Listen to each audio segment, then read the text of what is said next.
एकदा खाल ना तुम्ही तर याची चव कधीच विसरणार नाही असा हा मुशी मासा। आता याचं कालवण करायचंय का?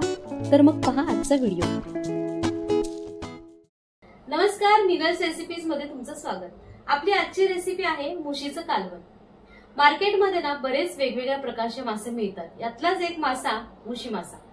या मुशी मासाला मोरी मासा किंवा बेबी शार्क देखील म्हटलं जातं आणि मुख्य म्हणजे ना मार्केटमध्येच हा मासा सोलून साफ करून आणि तुकडे करून मिळतो, त्यामुळे वेगळं असं साफ करायची गरज लागत नाही। आता याचं कालवण कसं करायचं हे लगेचच पाहूया। तर इथे मी घेतले 3 मुशीचे तुकडे आणि हे 2-3 वेळा स्वच्छ धुवून घेतलेत। आता याचं कालवण करण्यासाठी आपल्याला एक वाटण तयार करायचंय। त्यासाठी तव्यामध्ये 1 चमचाभर तेल गरम करून घेतलंय। आता यामध्ये सर्वात आधी भाजायचा आहे कांदा। तर इथे एक मोठा कांदा असा उभा चिरून घेतलाय आणि तो तेलामध्ये व्यवस्थित असा भाजून घ्यायचा। खूप जास्त भाजायचा नाहीये, साधारण गुलाबी रंगावर हा भाजून घ्यायचा। आता या कांद्यासोबतच भाजायचंय ओलं खोबरं। तर इथे एक साधारण अर्धी वाटी ओलं खोबरं मी घेतलं आहे आणि या कांद्यासोबत हे छान परतून घ्यायचं। साधारण तांबूस रंगावर हे भाजून झालं की यामध्ये घालायचे 1 चमचा धने आणि हे धने खमंग सुवास सुटेपर्यंत भाजून घ्यायचे। धने भाजून झाले की गॅस बंद करायचा आणि यामध्ये 7-8 लसणाच्या पाकळ्या, अर्धा इंच आलं आणि कोथिंबीर घालायची। 1 मिनिटभर परतून घ्यायचं या गरम तव्यामध्येच आणि त्यानंतर काढून घ्यायचं। हे गार झालं की मिक्सरमध्ये वाटून घ्यायचंय। ते वाटताना 1 टोमॅटो घालायचा आणि थोडंसं पाणी घालून मस्त बारीक असं वाटून घ्यायचंय। इथे बघू शकता हे अशा पद्धतीने हे वाटून घ्यायचंय। आता वाटण तयार झालंय, कालवण फोडणी देऊया। तर इथे कढईमध्ये 3 चमचे तेल मस्त गरम करून घ्यायचं। यामध्ये घालायचा आहे कांदा। तर इथे मी फक्त अर्धा कांदाच वापरला आहे। कांदा छान परतून घ्यायचा आणि यामध्ये घालायचे पाव चमचा हळद, 1 चमचा मालवणी मसाला। मसाला छान तेलात परतून घ्यायचा आणि यात घालायचे मुशीचे तुकडे आणि या तेलामध्ये मस्त व्यवस्थित असे परतून घ्यायचे। आता याचा कच्चेपणा हळूहळू कमी होतो आणि हे सडसडीत होतात।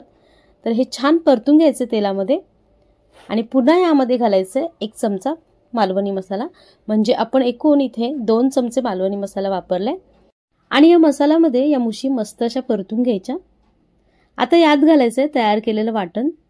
तर हे वाटण थोडं जास्त वाटतंय म्हणून यातलं मी 2 चमचे बाजूला काढून ठेवणार आहे आणि बाकीचं सर्व वाटण मी यामध्ये घातलं आहे आणि हे तुकडे वाटणामध्ये मस्त व्यवस्थित असे एकजीव करून घ्यायचे आणि या मसाल्याला चांगलं तेल सुटेपर्यंत हे परतून घ्यायचे। तुम्ही इथे बघू शकता याला चांगलं तेल सुटायला लागलंय। आता यावर झाकण ठेवून 1 मिनिटभर आपल्याला हे शिजू द्यायचे आणि गॅसची फ्लेम इथेही लो करून ठेवायची। आता 1 मिनिटानंतर बघूया। तुम्ही बघू शकता याला मस्त तेल सुटलंय। हे पुन्हा एकदा व्यवस्थित मिक्स करून घ्यायचं आणि यामध्ये घालायचे पाणी। तर इथे मी साधारण 1 ग्लासभर पाणी यामध्ये घालणार आहे। इथे हे मसाल्याचंच पाणी घालत आहे मी। आता पाणी घालून हे व्यवस्थित असं मिक्स करून घ्यायचं। आता हे कालवण शिजल्यानंतर थोडंसं आणखी दाटसर होईल म्हणून यामध्ये आणखी अर्धा ग्लास पाणी घालायचं। आता यामध्ये घालायचे चवीप्रमाणे मीठ आणि 3-4 कोकम। हे छान पुन्हा एकदा मिक्स करून घ्यायचं आणि साधारण 2 मिनिटभर याला खळखळ अशी उकळी काढून घ्यायची। साधारण 1 मिनिटातच याला मस्त खळखळ अशी उकळी यायला लागली आणि याच्या कडेला ना मस्त तवंग जमा व्हायला लागलाय।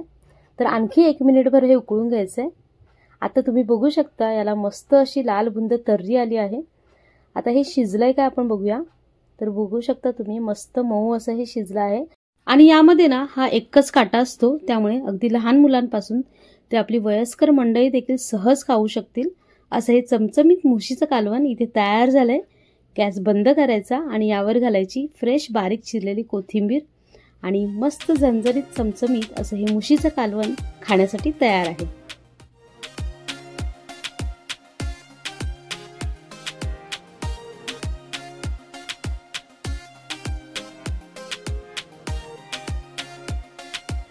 आजची रेसिपी तुम्हाला आवडली असेल तर व्हिडिओला लाईक करा, जास्तीत जास्त शेअर करा। मीनल्स रेसिपीजला अजूनही सबस्क्राईब केलं नसेल तर लगेच सबस्क्राईब करा आणि सोबतच बेल आयकॉनवर क्लिक करा। पुन्हा भेटूया अशाच एका नवीन व्हिडिओसोबत। तोपर्यंत बाय बाय, धन्यवाद।